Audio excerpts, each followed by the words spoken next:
there.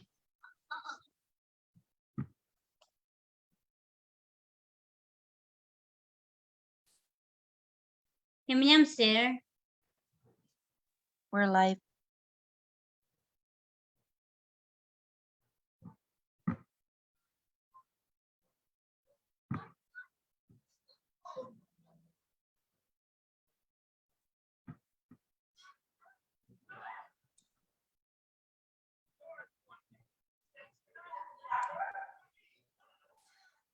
Ya kuya Alep, marami wrong.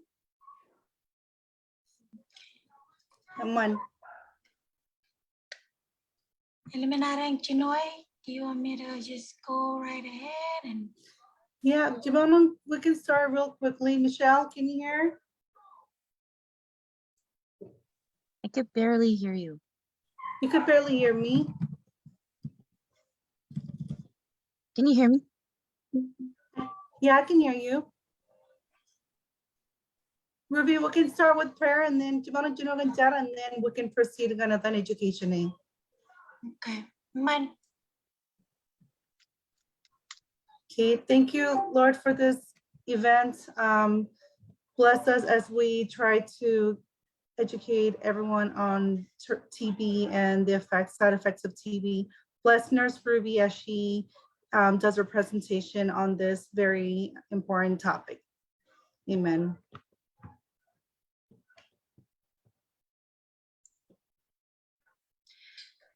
kumualikam, pinaruramikam, and then manalip, and then audience ro kumualikanami join ito kamangalo rainin, aga chodenin, lo, and then pag nalalagay ini kitchen nangan namijin TV. Aga mo kata na man lagi kanan then pachiri ke nalalagay an education purposes. It's a medical advice yung chabarewat. Yung init kachyung malalagay lo then presentation ya. May kachyung lo malalagay kan the latest information. Ikichay nang yung TV. Aga inota pa it kachyung lewat latest information aga. It's boleh bien ya then cemui.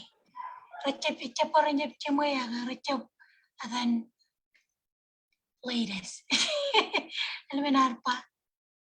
So and then presentation ni arang kenangan mission TV.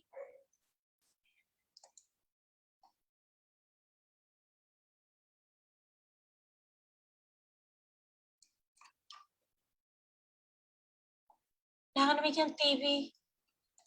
Yara dan include video ini kaya boleh guna dan lalale yang manangan temen kredian nangan mission. Ana ajere nangan mission TV. So ako nangan mission tayong TV.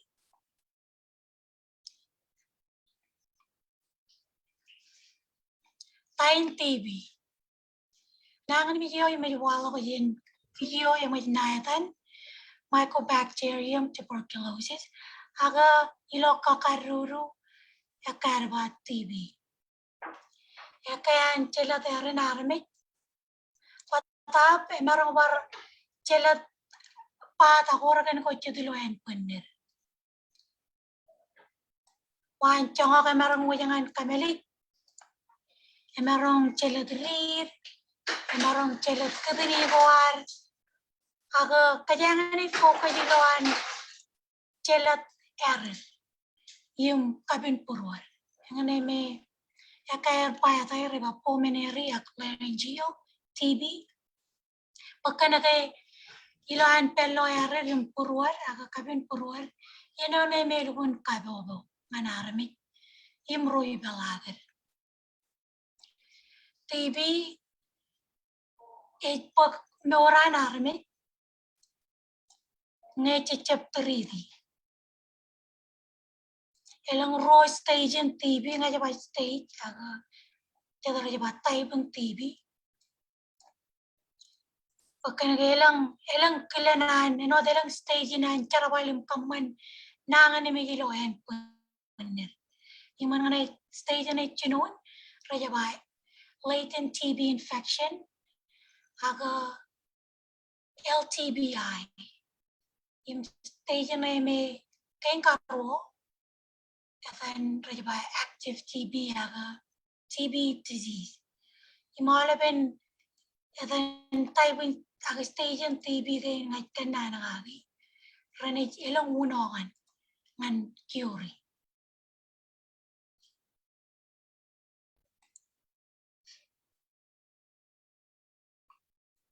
Elemena Nigeria dangan ni mijin TB. TB is maurelo meja todo. Rebele reba airborne is maurelo meja todo. Imemaron perilo meja todo. Ilan awa mawa.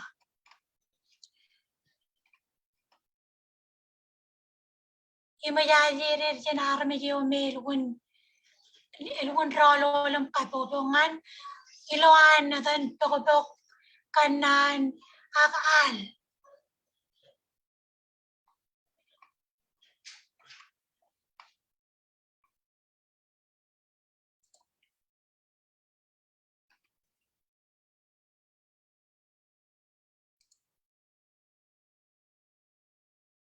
Marami ro.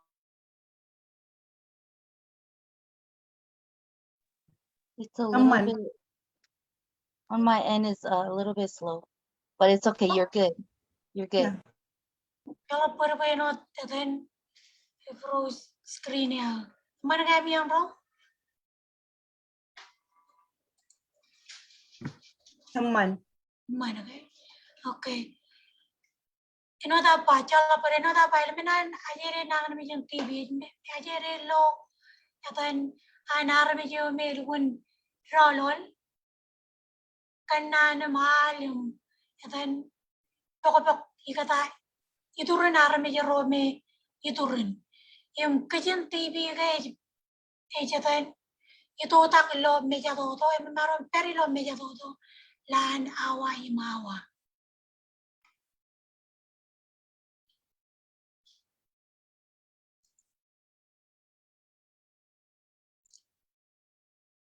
pacet malala TV ecapatan ecap itu kajen ecap generic ecap kana kay parangam kay ni TV itu kajen nangan mi yung ngay par ko nangan mi kana ko par ko kajen par chuan ecap to kajen atan ecap kana ko par parang pamili mo yung kay ni matan meto ko kana yakar no jenarmi Akia takakale kuanang ni mijin TV.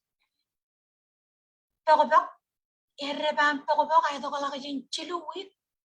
Piba matako laptatangi jatan atan mulalam atan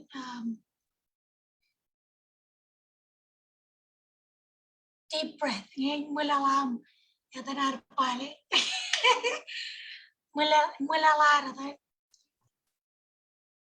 Uy, nga kadar ndaro ba jeno ta talam ci janga katan nana kay mulararan menono kia koy chatar kia kwair kala kanam chatar majano imam makamok yung meno karun pong chap kan ka pupula kala kigi yung bruto kalun todo nuno panayam patamatan say no okay na kakala okay na kaya naramit atan reporti na pag nangan mi yung TV akay mi bangay ba TV kay emarong yung jangan parpata kan ituloyan pulir so emarong o katak kakala kan ko ni jeng jagi ko yuan changok ngay karo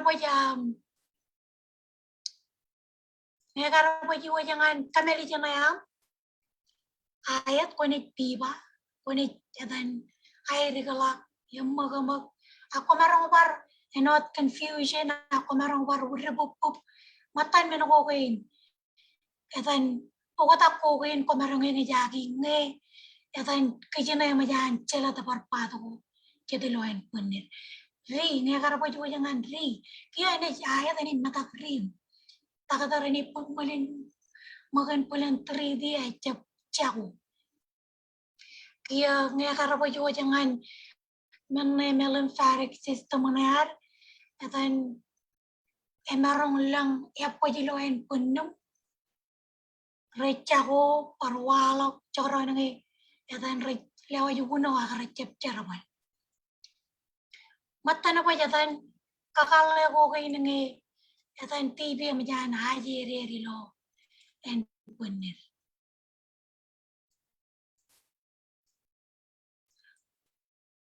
Aga kami menyebut yung madan kakale kay ngay ko yung nga kakalen TV ke yakayan ka na kay ber emajan pelo stage na meriyaba TB disease aga and active TB ke aga chabole bien ko yung nga kakalen TB chabole bien ilang symptom ko yung nga mo ko pagnangan na medyan TB.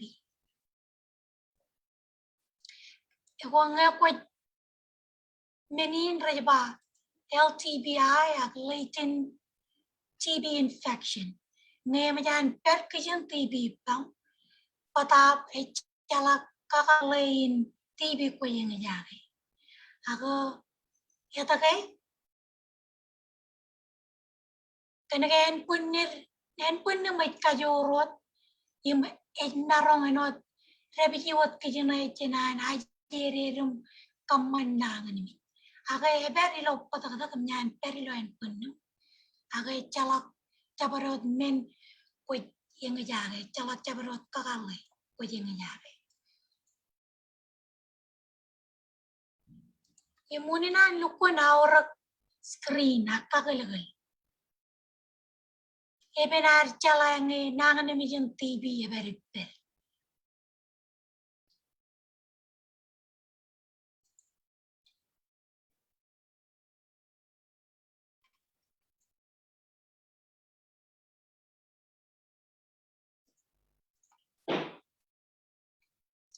auragan ano tapay lukon aurak atan screening kakalagalangan nangan mi yung TV o chala ko beria tu yalo nangan mi yung TV and then ko baje te bagay pone kite bagay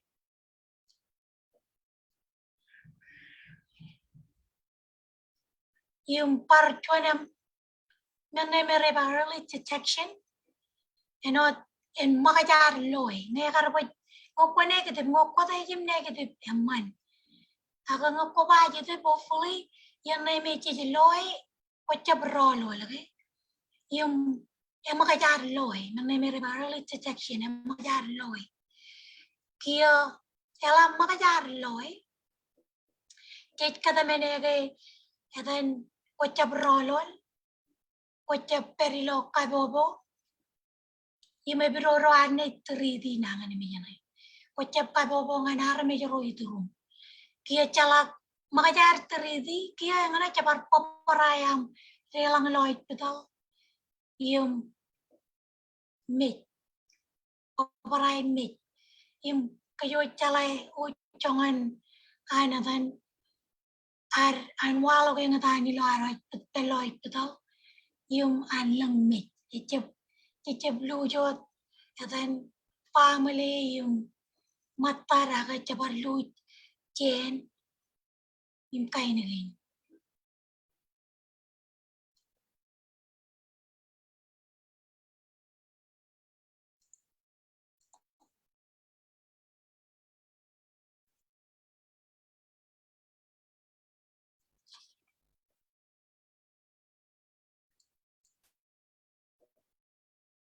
Kakalagalangan TV. Kalakan.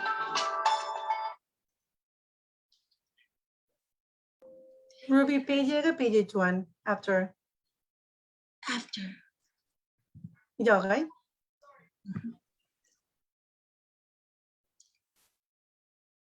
Jadi recommend na ba arme rin. And then kakalagalangan TV. Olip, kisi no ngan chong rual lang. Ak cabaro dieno ko expose nga nangan mi yung TV. Expose kanta nga chuano me ilukon rolol. Elap tatangay ilang kakalin atan nangan mi jika na TV. Ron nuko makromatam meron jika mukutong nga nar atan Amerikain. Joyem karata ko yorboran parte jangan nangan mi yung TV. Kawarto ko dyan atan resource jika lo Amerikain me calawan air. Atan ni merebel balangan kay. Ya ko kamarang talam tayi primary care provider wa ma ko chigan takata wa yo me ya kayam talam takata yi local health unit ko ilo aga health department ko ilo state ko tari ilang parcher bi jaga ini yar ba ligat adan information na kaya na kadare jagan paid outreach clinic ilo Springdale boy Edan ngan roi lo Springdale ni rabit kanan tejak screen ngan nangan bijan TV ala pran madrangan palaire edan pet outreach eju totak ngan yemangan yemum edan tej screen yar minyan TV edan outreach clinic ayo kata kajen ala edan clinic kan yo jilo edan ijagain ijalaga ilargan join bakan red ere clinic lo jagain red edan focus jangan communicable disease jangan nangan mi jangan ini meraka bobo im TB matan nangan mi jangan im rey jual jangan cokot chicken ham cokot rey jual jangan mau imom mau kau kan anak orang jual jangan edan kabung ko agak chicken cara bala ko cabare chicken kau kan anak orang jual jangan rene jual menuya ko aga ilongam adan mo kata janam screen aman ngokwan lelak awalnya medical history ko am elap tata ngakwarbar edan te jangan TB yung edan pa jete baga cabare odri jal ko am kar cema aman ngokwan tila melele dengan edan takata yo am cabare odo me ko edan screen akakal kalangan nangan ni mejan TB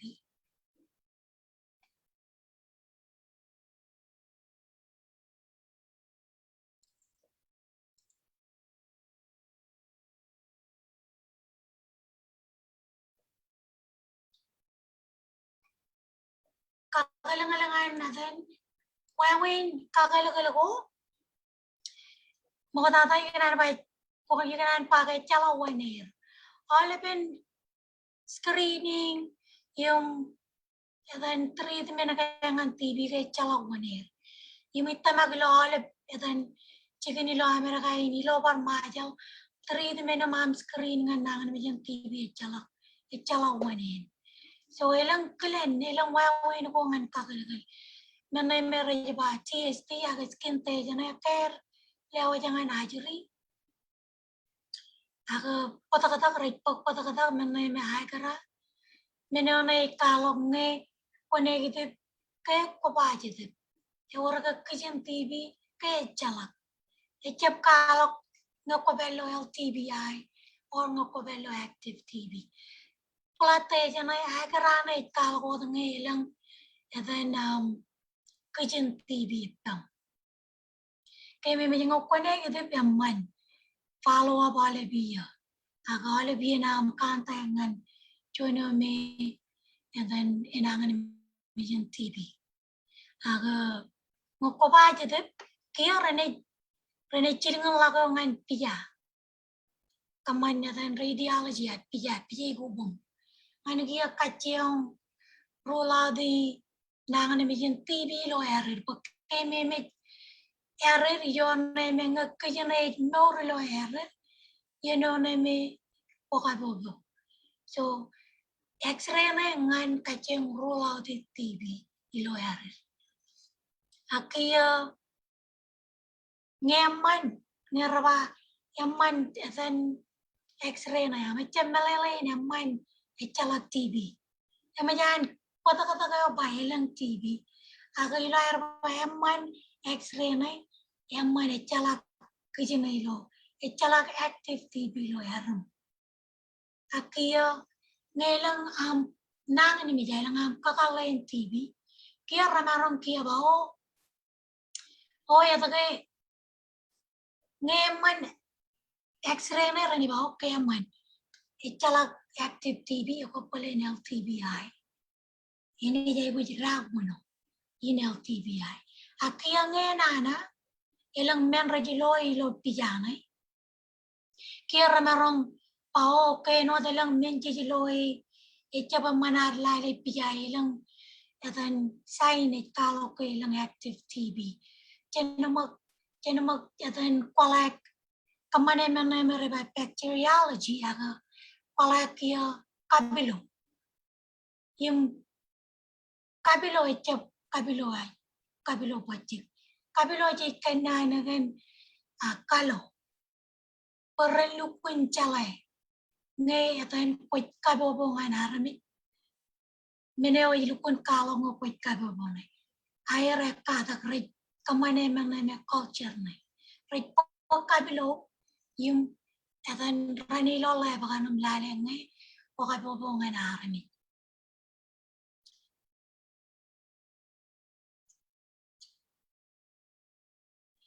kemi mi boy no dagarba ilang raw station TB LTBI yung active TB ngay culture na yung pijaga na menoko ka na rin takada relo na iwit kamani boren chalai atan kobertuya koberil TBI ko koberilo active kia boy boren piroro air chala uno ta na rin lewa jangan boy cep chono duguno ngan TB puyin uno ngan TB Imayat ilang uno ngan TB im again chala kuwanin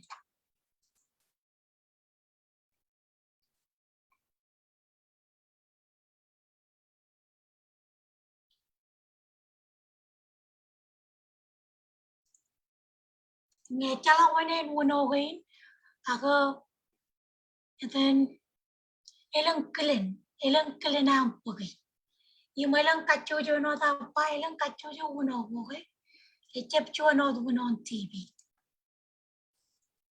ilang wawinar pagi yung malukun aura pachang lori atan takat raja bagan na jara community health worker raja ba ilo atan pokuno kan namo okay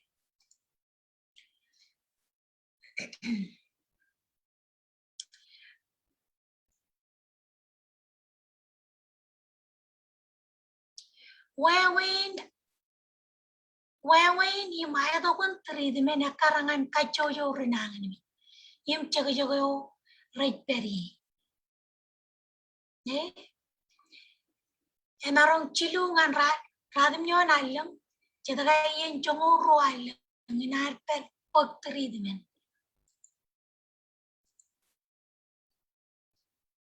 emarong ragalib ran nejab olive week chuanatan lo chuan week nejab olive ran ito ba nakaya karangan atan stage ko beri ko TBI ko talo active TB aga ngan lukun cure TB im kalau ngay complete treatment ret pa naman tos ret pa naman kan alam pajwan changak nge par pag treatment enagar chilualang nam over enagar chilualang nam pag LTBI olive week wanagarira chilualang akiyo ko migi raw toast nalain ko ni jay wit makeup to di kana raw imani para ito kalak raw week so lukun and then paya complete and then treatment ng TB Raja batargan alang, raja targan chate, jangan toye par complete. Imunina lukun aura kapachen, iragi yadan, unokan nimer, aula brand, aula biena mai biar pugi, im kacang pugi odelo chono diena. Pakanaga TV even money, echep, kajaradene, yadan, kajarat chichoran, chon wigumimi. Epakalang malang. Ay ko jawra ko ko ni raga all of ran all of Vietnam pake im kacheng pake ilo and then same time all of bawalo all of ran all of ko pake kaya elun bara ora ko pe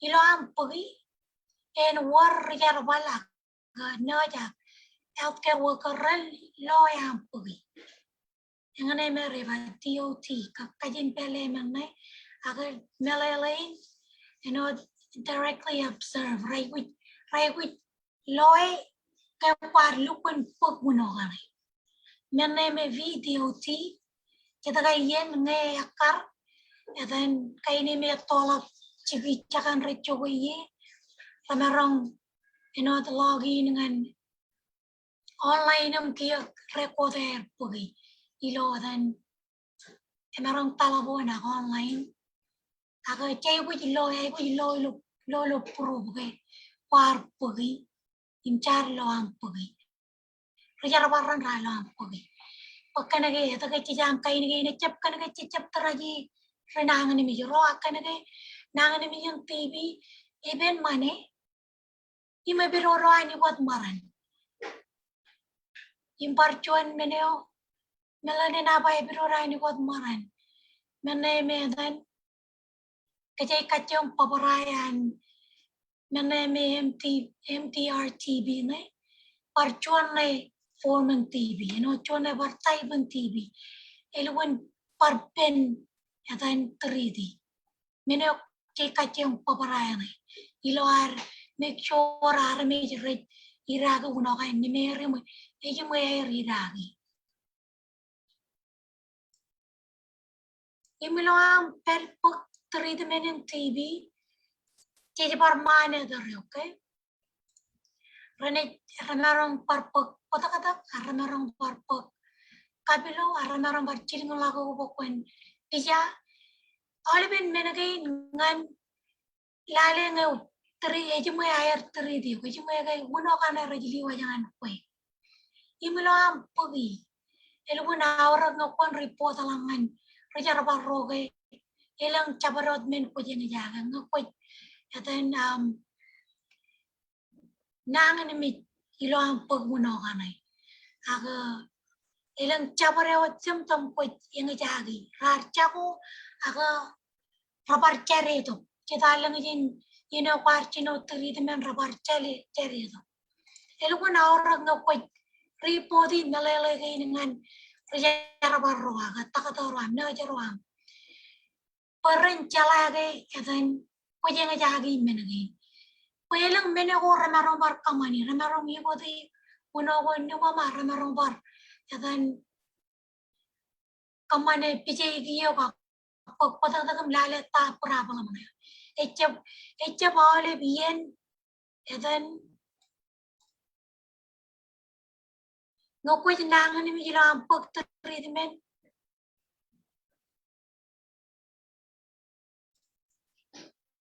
echa bale bien kan lama ko kay ragyong ba inangan ni kan munogan agad echa bale bien echa mo yung lamalaki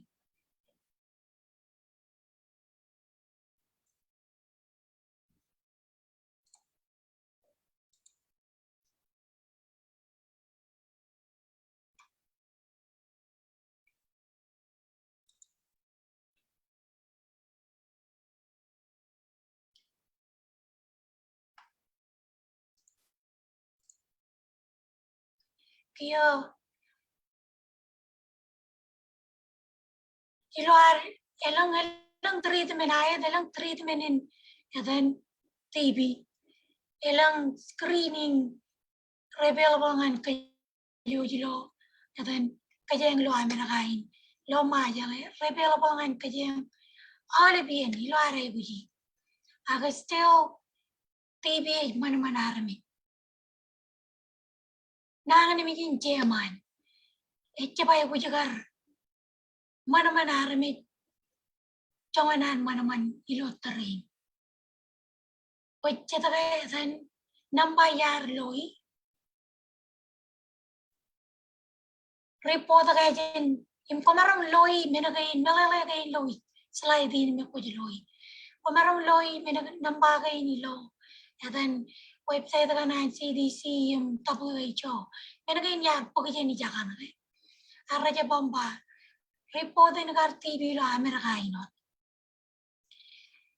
TB kay logar 2020 kar Kim Jong Taujin little bit more than Kim Jong Taujin cukup Kim Jong Un echangan lang nampan mid ilo 2020 nampan mid jaga elektada ilo air kar panapan ilo 2019 im changan on ni memang bagai rongol cicino aga reject me dige up to jongol kilo million LTBI haramit ilo Amerikain nampayo na ilo kar 2020 jongol kilo million LTBI stage na chino ng TV akiya chen jongol kilo million na jongol pachenir rene progress aga Yerom TB, active TB, ilan rodia. Jangol pachen na ngan arami jarate me lugun maner nor. Chala chire nangan mi chala kair tangan aga kia ilang adan COVID kajang elab nangan mi jin adan tangali pereng alat nangan ni mijin kadini nangan mijin kan mer atan ralikut kajang lokka watata so nampai chungol pacheni eje playangan rane chata mer ralikun eje mo e alabano ko tak chungol pacheni nampai pacheni jangan kajang so that's a lot kia globally Raja Bailo 2019 yo. Kartuan 0.2 million met.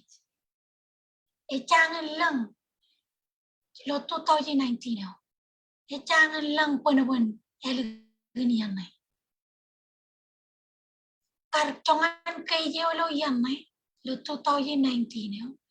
Kar lalang point radidak million. Erigalak chenagariyo yo mo katalak. Chalo per lalang point radidak million nai chen 2020 erigala ka jenagar 2019 yo kaya 7.1 million emo chichibaya man no echaba man aya derigala aga tahu ni na derigala kanagay kuyin met 1.2 million raran met lo 19 yo Echangan report 2020. Aga tanay mo yan, ukotak yung pagtsika ni lottery, COVID. Emajer, etan researcheran mo yan, armijaran na marekata kandangan mi. Emajer, aga tabo yung CDC, red lola kay, red anticipate dige o chola per 2019 yo igana par 5 minutes 2019 yo TB akan nampachi chongol chilu as a leading cause of death worldwide lo 2019 yo anticipate dige ni number ro cause of death leading cause of death lo 2020 after COVID Number 2 and COVID. Akemi mi jaban nam COVID and TB raja affect langka raj adan chilat langka. So ijo emi ala kelkuna awala mewra jato kajini kato kitpak mewra rajini. So kelkuna awra kapai adan chen paparai nangan mi jen TB.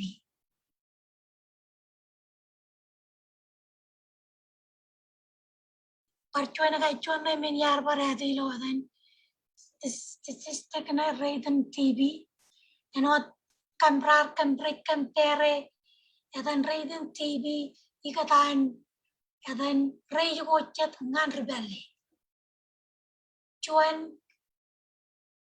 per 100,000 persons. Okay, ngan rebelli 1 per 1,100.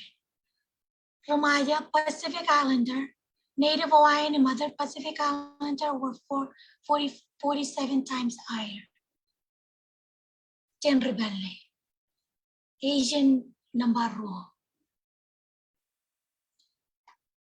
So it will labar ikamugum kan nambagin. Imuninar labar puji and then screening nangan ibigyan TV. Kaya ni katyong and then kapajarakan mit and mijalak kaya community narang nangan ibigyan TV yung COVID. So ikanan bar kakay mimit kayo ilang and then resource available low Springdale. Again, outreach clinic na rin low Springdale ne. O kanano ba kami nuwayangan magoy mamam screening. And then, kuya family awam choyam kurudokan. Yung irgrani kamera ni barchere talabon ng pakayamengam. Other yameng man kayo di Facebook. Kumutada.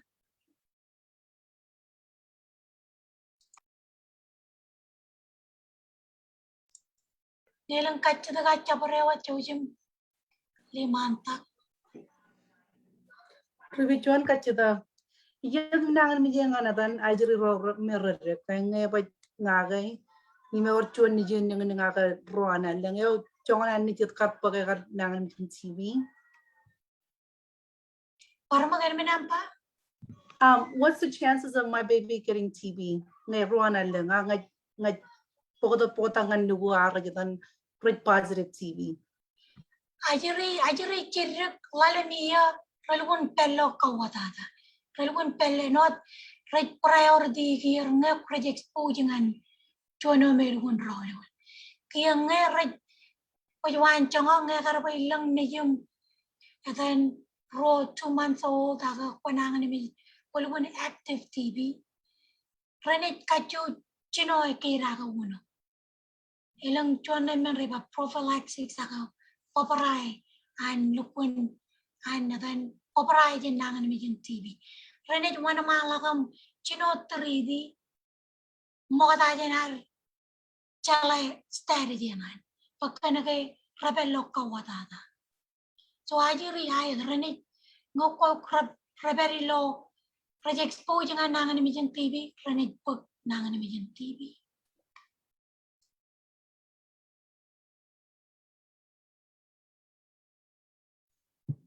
Come on.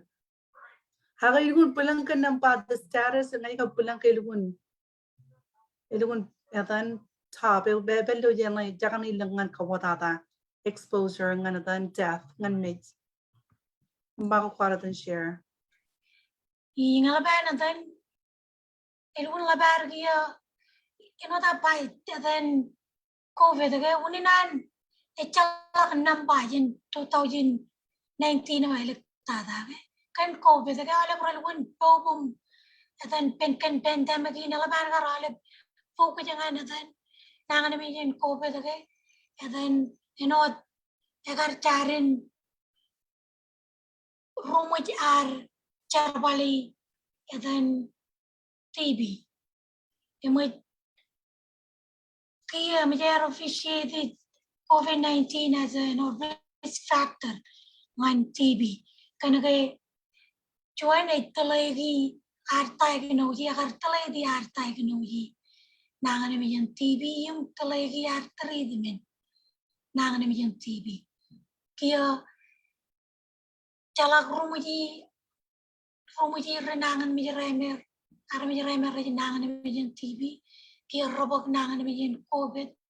On top of that, ang amel kun piruruayar jago. So all of clinic amen kami ngar fogi nga kami ngar bar fogi dengan COVID lo yenum lugar pandemic ina majan gia all of kami ang rolangan dan main focus amen charbalo kami ngar chinon mo ta jen COVID amajangim kami nga gia rolam or kamani charbalo kami chinon ngeme kami jito ta kami gia screening ara me jagan nang me jan TB im kacyong or charbale dan family one romerar fellow active TB jagoyen TB.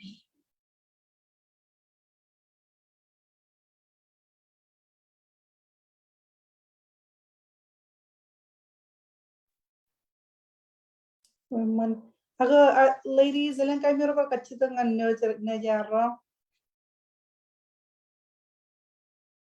Janita, Michelle. No. Manalo kayo dyan. Manchitable lolo kachito ke jana machangan dang kachito. Kumota da trubiga na dan na trubiga na le malala ora karwao. Anchi bang community na. Molagan yan ko am. Kapag kami ang mo alabay kapag tunin niya na para opportunity kalau charbal kay inara resources kay inarilo community. So kami ang mall ya charaman. Commanders, Charaman. Ruby, kami mo. Charaman dekaduro, okay. Ngayon kachito. Ngayon kachito. Bachangan lang kachito tijilo ilo. Tijangay. Kalang ro jalo tijo ta tichapul lolo. Okay. So kaya pulen perchirigum. How can you know or if you're infected or active? Chona kachita chana jen. Eva, how can you know or if you're infected or have TB? If you're how do you know if you're infected or active TB? Have TB. If you got the TB. Oh, okay.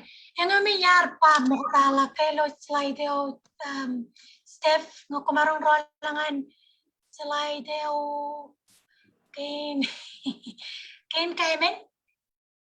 Okay. Meron ko ka na Takpan niya, Ruby. yung kain men. Kain slide number 4, okay? Yang ano yan? Parang man yan eh. So, okay. Right there. Well, yes. So, takar par pagay. Nga po perlo, nga po yung itagay kakalayan TV, eh? Kakalay ka na ang TV, makay reporter, iba tukubok, ay ito ka ang tukubok, kakay riba ang tukubok, piba, matakop, jata, rahiri kalak, night sweat, yung magkim majamo. Kakalay ko ka na rin kalong eh, emarong per TV pa. Aki yung ako yung jagi ay chit, then recommend mo konti. Tayo jaga na see next slide, Steph. Tayo jaga na may available. Slide number 5.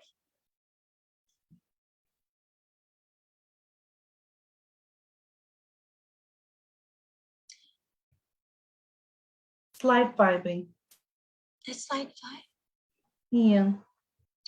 Okay, you make ka na nagan. Oh, 7, sorry. Okay, mine. Well, one got good. Okay. Okay. Kung lu kun chala kan ta pai cha boleh bian kun chala nge ber TV pam okay. Okan ka ponarong chala symptom ko jeng jaga. Ngane mel TBI. Kijana ber pam aku chala cabarewat kakalen TV ko jeng jaga. Ki uni narbal kun aurak te. Okon lu kun chala te jaga ne raban lewat nang ni mejen TV. Skin te jana raj lewat echep lewat TV. Kata-kata kana raj pok kata-kata echep lewat kata-kata so evan lewat TV. Aga kata-kata kana yung skin te jana rane kalong nge eber kijen TV pam. Jet eber infection nge pam. Akai me mi jibo igar barpa te jana skin te jana plat te jana re kalong nge leng kijen echep kalong stage tanok ko beri. Ngoko bello kadobo ko cepello kadobo. Kadobo yang ini reactive TB atau TB disease. Aga ngoko cep kadobo, LTBI kayak LTBI. Unai marong yukot rebele yukot na menaka ngayar tangan kajintele.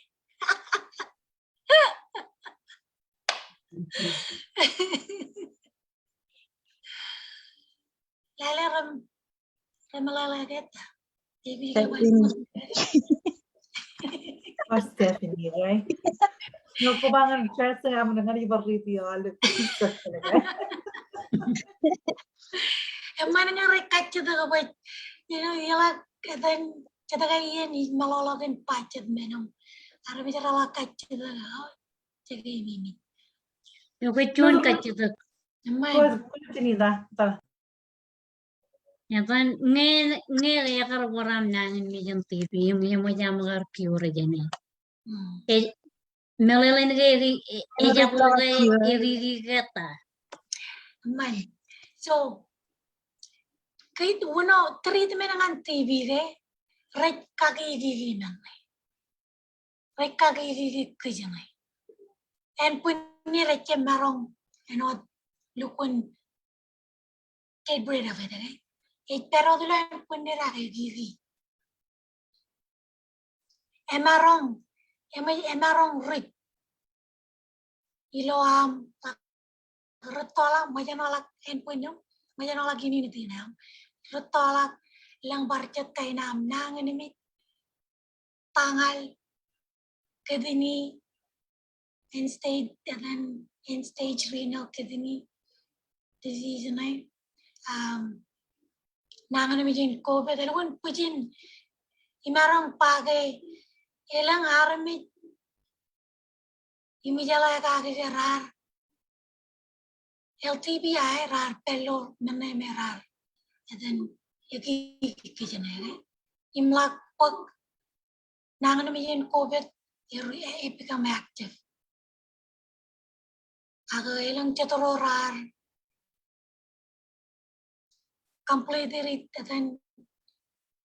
completed treatment TB imabar reactive elginer pag nangan mi COVID.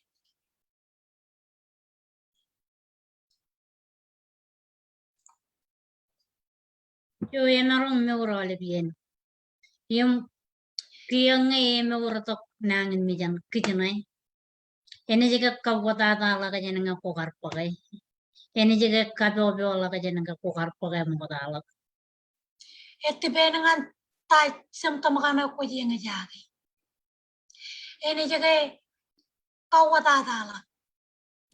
Iti benangan define kawatata. Ene kawatata nga narmi jero trum. Pakiya wakabobo. Ayat ko ni kabobo. Akiyang chalaham symptom.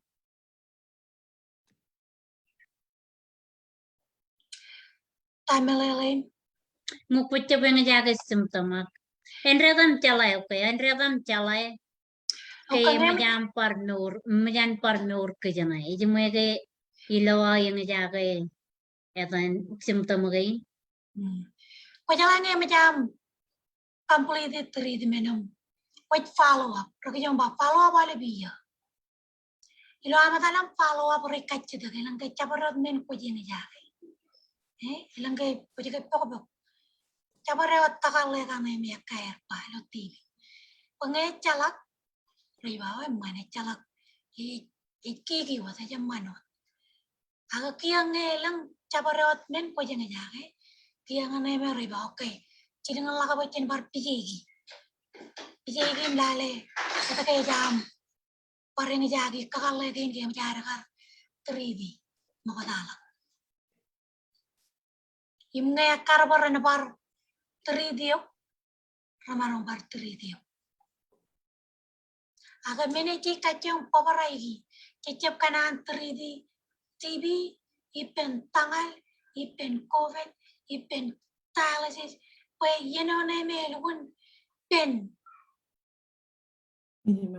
paparai no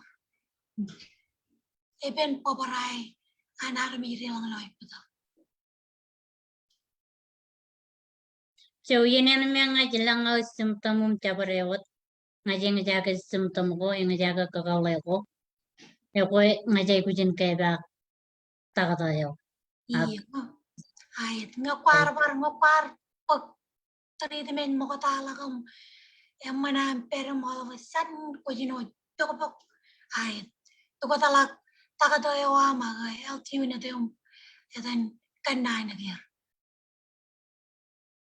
kaya man kumol tatad na yarubi anot parchuan na kachita kajana man then army jana yo tayo pa can you pass TV to loved one or kid under 5 no to majam kami jagar por payat TV chep kayak chata amiya chep ko kaya ko rukali me rubelle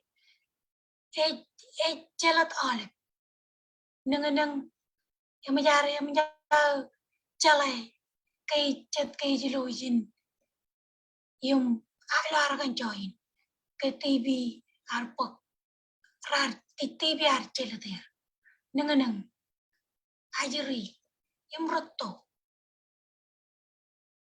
so ngakwat ngayon kwat perturin chuano melgun rolol chuano melgun atan poko melgun rolol kan nang ni TV okay me TV murlo me ya do okay kan na ni lo am ne boy ngayo ngalgun rolol ngai poko I talam ilun rolol pero lo symptom na kakalen TV gani pa angay to kung talangan portewan pamili ka na pwede na to pero mahal pero emi ja likat ole pe na harami jara nugu ilo kawatata ilo agarata li pero dan porte pero kay pagkana kay meja todo ilo agaralam kanani per TV am ajere ilo meja todo ilo agar pwede na to pero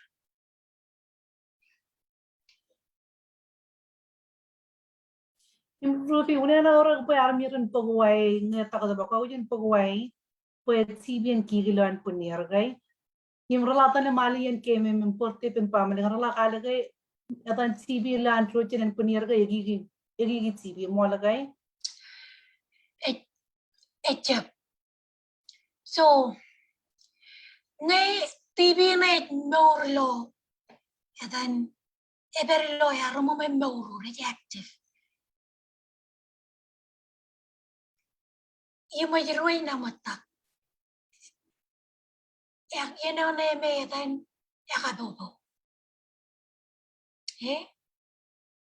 ngay perilo ya en punyo ayagigi echalak menena ruay na matak echalak kiji na mat ruay na matak yan ano tame eluwan active yung pachen chalay rit kay rit kwala kabilo akalo orang chalay nge elang adan kiji na ruay to janen punyo jen erum iyang ngayagi lo en punyo kay chalak bacteria ruay na matak Una na orang check up and follow up pinatan takatam chicken clinic kana yari ang wajah ngay. Nalo ko na orang. ใช่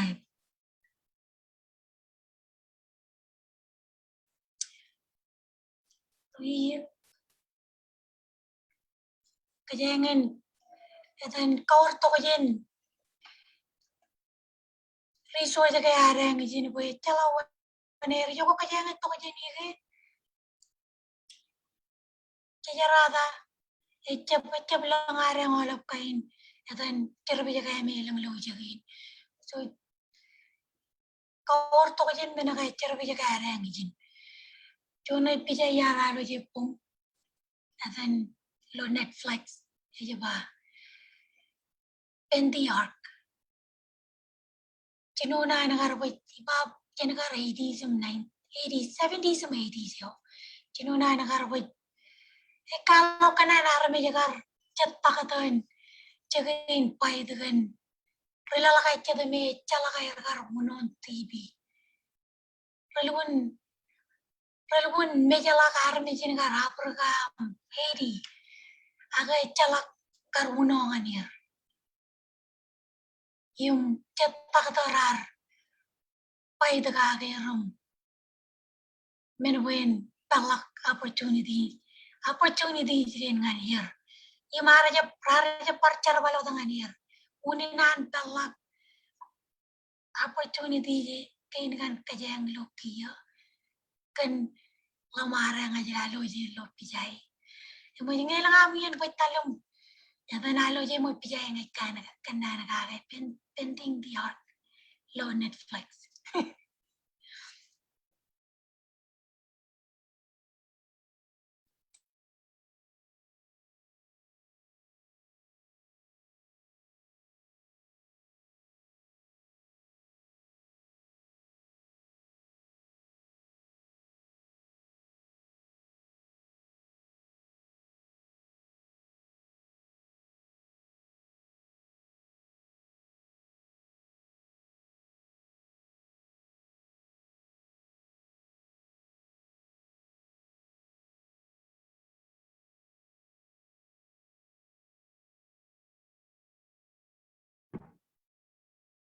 Ilang ka barkachita ka dyan, Tadan?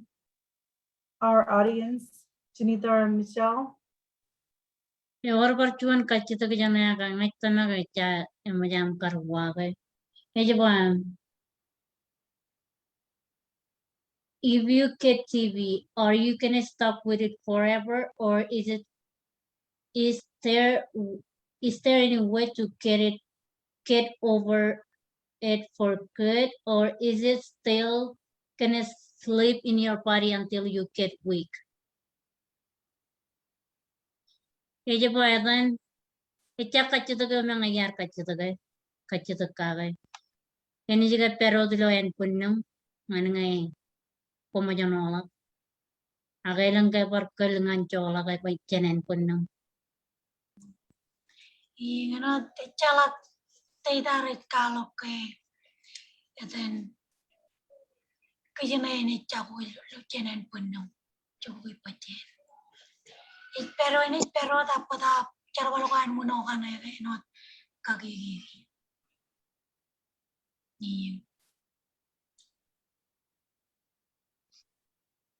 so ruby chuan kachitok tana ko jira kamenengan kayo na me kat akan te orgam nanin rajangan kayo na me kat tv yung ega imajan gar rere la kolben kakalay ko imajan gar rere la kolben teren menuan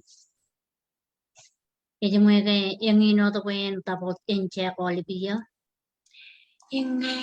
inge man nga reche gole biyo watada par chebero da parran nuya ran matayar armi jalan mela ber perturia encourager boran bardo kan bar screen we nge par pa jete par pagajin chuan ingo par pag nang ni bijin TV ko marong karbal lelangan chuan so ko na oro we ta ni marang karte par chuan men ngo par we perturin chuan me bache te bukai tamte we chuan we to gal kenina kwa perturir im negative okay ko bache dara re bawe man in negative agar lukun mol tv ke abok yen we then in chino tay kana rente takte abok rajita man chamul we when punaman chino then kaman antibody what tay kana rente takte ino to ngone me kan covid kia wala pagai re bacap tay mo kata jen lalam rajen yino kwar peri turunar mi kana ke marom maka jam tay so ko then tv re bak ngo ko tay kia ngo pa tay per turunar mi jen rainin in tam tay wigi lao em man ko tam tay jaga partai rali daga chungul wig jen yenen kwar per turunar eliktada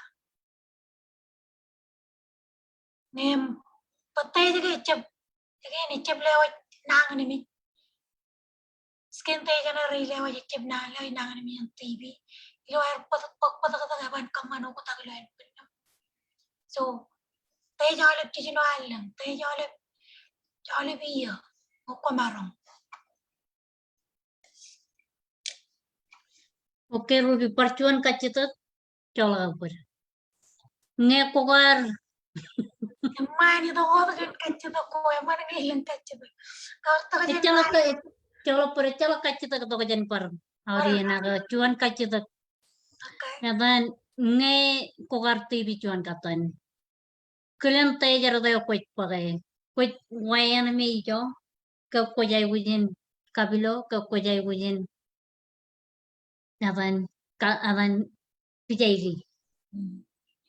so ka kwar pag tv kali de men mo ta la kam complete man kacce to ram chiri ta jamat to nga kwar pag treatment complete ko ceparai wi rite pakane ke ni emero ne la barata parpati latta ta ngo ko hubungan barcuan stay ta cuan chicken imretin reba ko payuan chaka ko tin char balo ne jingo ba yo ko kana ba ko pedal yo ko kana ke ya dan require tv screening ke ko harus mubum ko tin char ba ba ko tv screen ya we yeno na me karang ko ba o imijakar pag treatment imayar complete pagkana ko kwacha ba ko jibar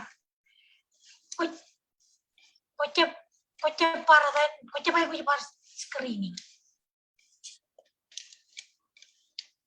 mene orang yang macam pag treatment complete mene orang yang macam lale dia ilo ang follow up oleh dia symptom kakale nangan macam ini pakai pengelam kia coba orang berciri ngelakukan kamari menakan aja pija yang pola kabel agak ngai punya pada complete treatment cepat teh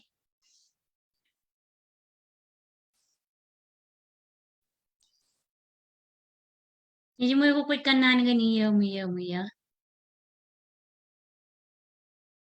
ngai iya